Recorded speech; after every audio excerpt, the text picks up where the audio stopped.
শুভ সকাল বন্ধুরা, তোমরা সবাই কেমন আছো? নিশ্চয়ই ভালো আছো, আমিও ভালো আছি। আজকে সকাল সকাল আমি আমার ব্লগটা স্টার্ট করে দিয়েছি। তো এখানে দেখো, সকালে উঠে আমি পাশে কাজকর্ম করে একদম রেডি হয়ে গেছি।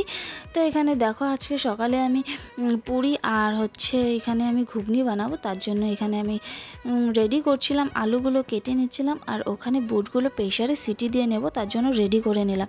সব কিছু রেডি করে নেওয়ার পর আমি একদম কাটাকুটি শুরু করে দিয়েছি, কারণ ভালো করে সব কিছু আলু টালু কেটে দিতে হবে, না হলে আবার সেদ্ধ হবে না। তো যাই হোক, আমি প্রেশারে সিটি দেওয়ার জন্য সব কিছু নুন টুন দিয়ে একদম বসিয়ে দিয়েছি। তারপর আমার হাজব্যান্ড উঠে গিয়েছে, উঠে ব্রাশ করছে। তো আমি ভাবলাম যে না, বিছানাটা উঠিয়ে নিই, এক ঘরের মধ্যে না তো দেখতে একদম বাজে লাগে, তাই আমি বিছনা টিছনা একদম ভালো করে উঠিয়ে একদম ক্লিন করে নিলাম।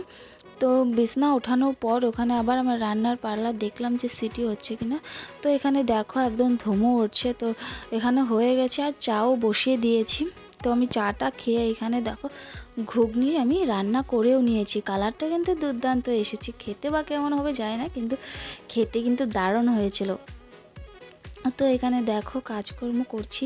তো এখানে আমার বর পুরি ঘুগনি এসব খেয়ে একদম কাজে চলে গেছে। তারপর আমি ঘরটা ভালো করে গুছিয়ে নেব। ঘরটার অগোছালা থাকলে আমার একদম ভালো লাগে না।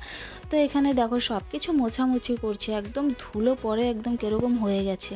তো ভালো করে এখানে কাপড় টাপড় আমি ভাঁজ করে নিচ্ছি। অনেক দিন হলো, মানে আলনাটা এমনি আমি গুছিয়ে রাখি, ভালো মতো ভাঁজ করা হচ্ছে না, তো ভাবলাম আজকে একটু ভালো করে গুছিয়ে নিই। তো এখানে দেখো, এটা কিন্তু তোমরা যদি আগে আমার ব্লগ যে দেখেছো তারা বুঝতে পারবে। এখানে আমার শোকেসটা ছিল, তো এখানে গডরেজ আনা হয়েছে নতুনই আর কি, 15 দিন মতো হলো, এরকম বেশি দিন হয়নি। তো যাই হোক, এখানে সব কিছু আমি মুছে নিচ্ছি। মুছে টুছে গরম করার পর বিছনা টিছনা ভালো করে ঝেড়ে নিলাম। একদম ধুলো পড়ে গেছে, খাটের মাথাটা একদম সাদা হয়ে গেছে ধুলো দিয়ে। তো ভাবলাম আজকে একটু ভালো করে মোছা যাক। তো আমি এখানে ভালো করে মুছে নিলাম, জানলা টালনাও ভালো করে মুছে নিলাম আর কাপড়টা একটু ভিজিয়ে নিয়েছি। ভিজিয়ে নেওয়ার পর আরও মানে পরিষ্কার হয়ে গেছে। আর যা গরম পড়েছে বন্ধুরা, একদম কি বলবো, প্রচণ্ড গরম পড়েছে। তো এখানে দেখো, আমি কথা বলতে বলতে কিন্তু প্রায় কাজ হয়ে যাচ্ছে। তো এখানে আমি ঘরটোর ভালো করে ঝাড়ু দিয়ে নিলাম। ঝাড়ু টাড়ু দিয়ে নেওয়ার পর আমি এখানে খেয়ে নিলাম, কারণ আমি তখন খেয়েছিলাম না। তো এখানে আমি খেয়ে টেয়ে তারপরে যাব রান্নার কাজে।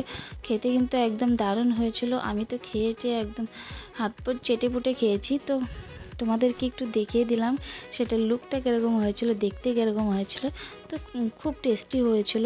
তো এখানে আজকে একদম খাওয়া দাওয়ার পরেই আমি কিন্তু রান্নার দৌড়ে চলে যাব, যে দুপুরে কি রান্না করব না করব।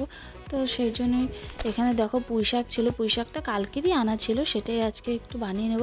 তো পুঁই শাক রান্না করব আর মাছের মুড়ো দিয়ে হবে। ইলিশ মাছ আনা হয়েছিল, ইলিশ মাছের মাথা দিয়ে আজকে ডাল হবে। তো সেগুলোই আজকে, বেশি কিছু ঝামেলা করব না, সেগুলোই আজকে রান্নাবান্না তোমাদের সাথে শেয়ার করব। তো এখানে দেখো আমি রান্নাবান্না করছি আর প্রচণ্ড গরম লাগছিলো। তো এখানে আমি একটু মাছটা ভালো করে ভেজে নিলাম।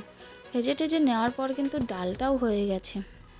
আর বন্ধুরা, অনেক দিন পরে কিন্তু আমি বড় ব্লগ শেয়ার করছি। অনেক দিন হয়ে গেছে বড় ব্লগ শেয়ার করা হয় না। আর যখন ব্লগ আমি শেয়ার করি, একটু ভিউজ আসলে পরে আমার মনটা ভালো লাগে আর মোটিভেট হই। কারণ ভিউজ না আসলে না একদম মনটা কীরকম হয়ে যায়, যে মনে হয় আমি কিছু করতে পারছি না, কিছু পারবো না, এরকম লাগে।